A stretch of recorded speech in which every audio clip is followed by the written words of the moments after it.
Le drapeau algérien est l'un des emblèmes nationaux les plus reconnaissables au monde. On le voit flotter sur les bâtiments officiels, les manifestations et jusque dans les tribunes des grands événements sportifs, même quand l'équipe algérienne ne joue pas. Pour des millions d'Algériens, où qu'ils vivent, il est bien plus qu'un drapeau.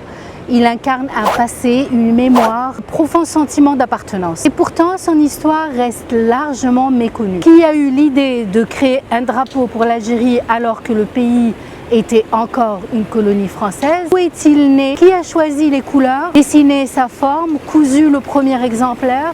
Pour répondre, il faut revenir dans le Paris des années 30, quand revendiquer l'indépendance relevait d'un véritable engagement politique. C'est au cœur du mouvement porté par Messali Hadj et l'étoile nord-africaine qu'est née l'idée de donner un visage à cette Algérie libre. Je vous emmène sur les lieux même où cette histoire s'est écrite, là où le drapeau a été pensé, dessiné, cousu, puis présenté en public. Presque un siècle plus tard, ils existent toujours. Bienvenue dans un nouvel épisode sur la route de notre histoire.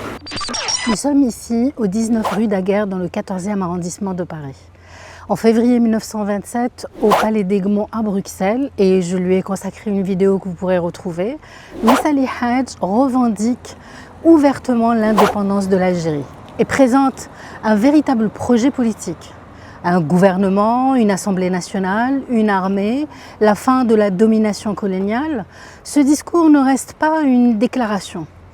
C'est à cette adresse qu'il va prendre forme. À partir de 1933, le 19 rue Daguerre devient le siège de l'étoile nord-africaine. On y prépare les campagnes politiques, on y rédige El Oumma, le journal du mouvement.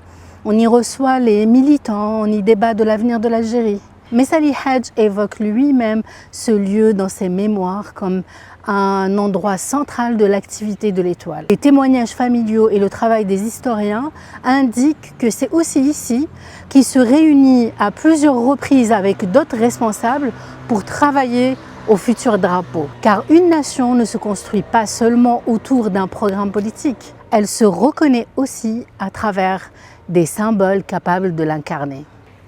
D'après le témoignage de Belkacem Rajef, rapporté par l'historien Mahfoud Qaddash, le vert, le blanc et le rouge sont retenus pour représenter les trois pays du Maghreb et traduire l'idéal d'unité nord-africaine portée par le mouvement. Le croissant renvoie à l'héritage musulman auquel s'identifie le mouvement nationaliste et l'étoile a 5 branches associées à la lumière et au guide, représente aussi les 5 piliers de l'islam. En les choisissant, les dirigeants de l'étoile affirment une chose: l'Algérie de demain puise son identité dans sa propre histoire et sa civilisation, et non dans les symboles de la puissance coloniale.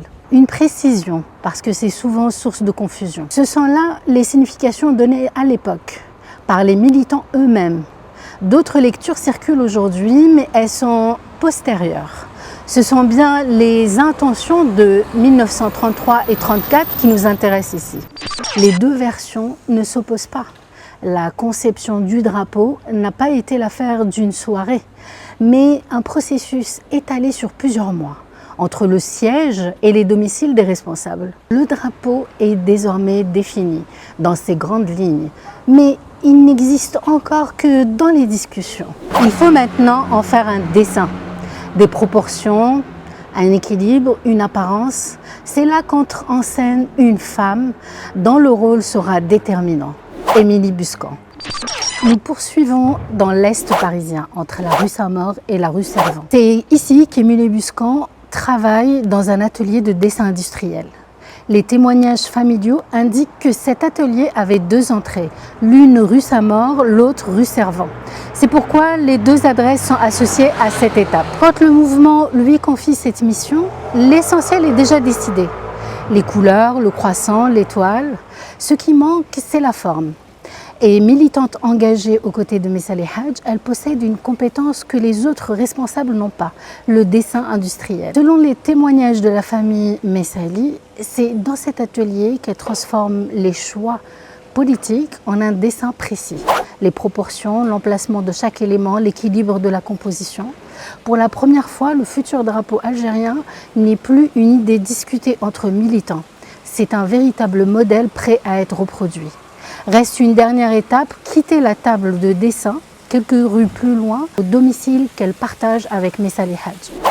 Nous voici au 6 rue du Repos dans le 20e arrondissement de Paris. C'est ici que vivent Messali Hadj et Émilie Buscan au début des années 30. Une chambre de bonne mansardée à peine de 12 mètres carrés, à quelques pas du Père-Lachaise. Le couple y partage sa vie de famille, mais aussi un engagement politique. Les militants s'y retrouvent et les projets de l'Étoile y prennent forme. Également ici que le dessin quitte le papier pour devenir un véritable drapeau. Émilie Buscan n'est pas seulement dessinatrice industrielle, c'est aussi une excellente couturière. À la machine à coudre, elle assemble les pièces de tissu en suivant son modèle. Pour la première fois, les couleurs, le croissant et l'étoile prennent place sur un emblème. Il y a quelque chose de profondément symbolique dans cette scène. Et à cet instant, personne ne peut imaginer le destin de ce morceau de tissu. Les premières mobilisations nationalistes, les années de lutte et le drapeau de toute une nation. Le drapeau terminé, Émilie le plie et le range précieusement dans un sac de la maison Loncel. Retenez bien ce détail, nous le retrouverons à la fin. C'est aujourd'hui la dernière trace connue de ce tout premier exemplaire. Quelques jours plus tard, il quitte cette chambre pour être présenté au public. Dernière étape de notre parcours, Levallois-Perret. Le 5 août 1934, l'Étoile nord-africaine y tient sa deuxième assemblée générale devant près de 800 militants. L'un des rendez-vous les plus importants du mouvement. Elle se tient à la maison des syndicats, alors rue Cavé, aujourd'hui rue Édouard Vaillant. Le bâtiment de l'époque n'existe plus depuis 2011. La maison des syndicats est installée rue d'Aguingamp aujourd'hui. Mais c'est bien ici que se joue un moment fondateur du nationalisme algérien. Messali Hadj raconte lui-même cette journée dans ses mémoires. Le drapeau est installé en évidence dans la salle et entouré d'une garde d'honneur. Rien n'est laissé au hasard. Avant même le premier discours, les militants comprennent qu'ils assistent à un moment exceptionnel. Puis Messali Hadj prend la parole devant ce drapeau. Ce n'est plus le dessin d'un atelier parisien, ni un morceau de tissu cousu dans une chambre de 12 mètres carrés. À cet instant, il devient le symbole visible d'une nation que ces hommes et ces femmes considèrent déjà comme existante, même si elle n'a pas encore son indépendance. À travers cette cérémonie, l'Étoile nord-africaine ne présente pas seulement un drapeau à ses militants. Elle donne un visage à l'Algérie indépendante pour laquelle elle se bat. À partir de cette journée, il accompagne les mobilisations nationalistes.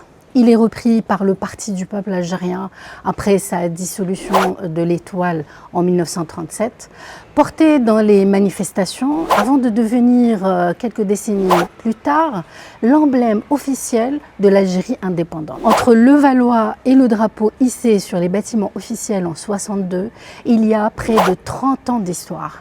Les manifestations d'avant-guerre, mai 1945, la guerre de libération, le FLN, l'ANL, le GPRA et les évolutions successives de l'emblème jusqu'à la forme définitive. Ce parcours mérite à lui seul une vidéo entière. Je vous propose qu'on le suive dans un prochain épisode. Avant ça, il reste une question qu'on oublie presque toujours de poser. Qu'est devenue Émilie Buscan ? Son nom apparaît dans un seul récit, celui du drapeau. On retient qu'elle l'a cousu.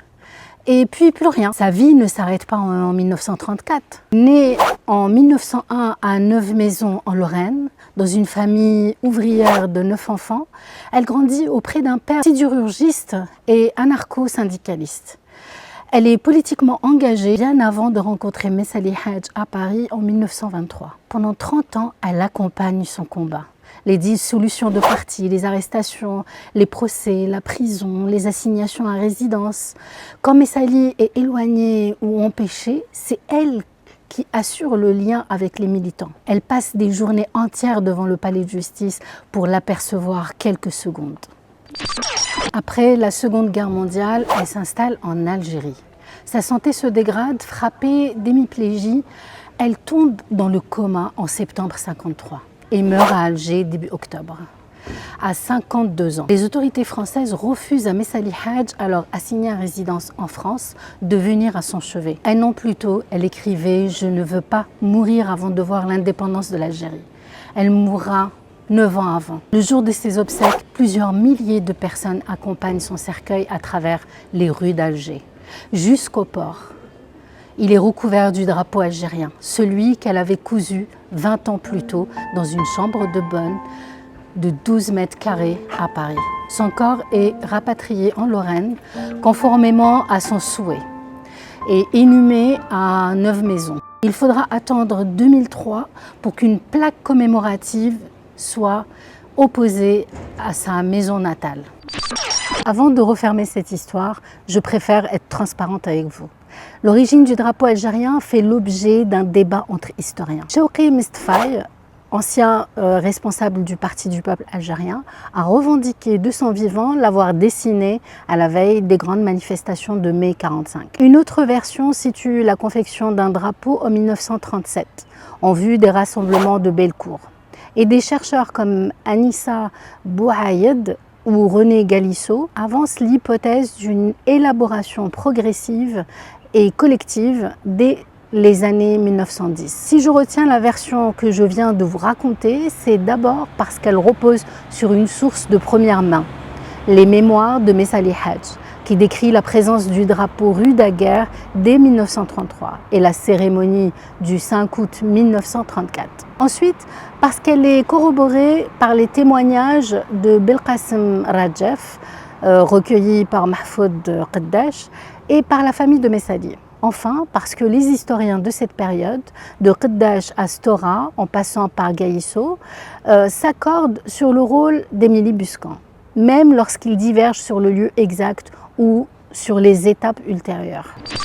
Et Chawki Mestfaï lui-même n'a jamais nié qu'elle ait confectionné un drapeau. Ce qu'il conteste, c'est que celui de 1934 ait été identique à celui brandi en 1945. C'est probablement là que se trouve la clé du débat.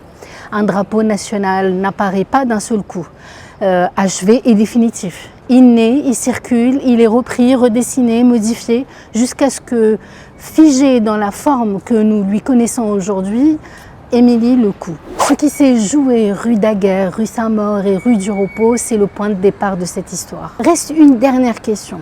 Que devient ce premier exemplaire après le Valois? Le dernier indice qui nous soit parvenu, c'est ce sac lancel dans lequel Émilie Buscan l'avait conservé. Puis plus rien, le silence. On connaît aujourd'hui l'histoire du drapeau algérien et celles et ceux qui ont contribué à sa naissance. Mais le premier exemplaire, lui, semble s'être effacé de l'histoire. Existe-t-il encore? A-t-il disparu? Attend-il simplement d'être retrouvé? Peut-être qu'un jour, une archive oubliée, un grenier, une malle ou un témoignage permettront de répondre. En attendant, le mystère demeure et c'est très bien comme ça. Et au fond, c'est une belle image. Le premier drapeau algérien n'est peut-être plus sous nos yeux, mais l'idée qu'il portait, elle, a traversé le temps. Et pour moi, c'est le plus beau drapeau du monde. Si cette vidéo vous a plu, rendez-vous très bientôt pour un nouvel épisode sur la route de notre histoire, afin de continuer ensemble à faire parler les lieux où notre histoire s'est écrite. À bientôt.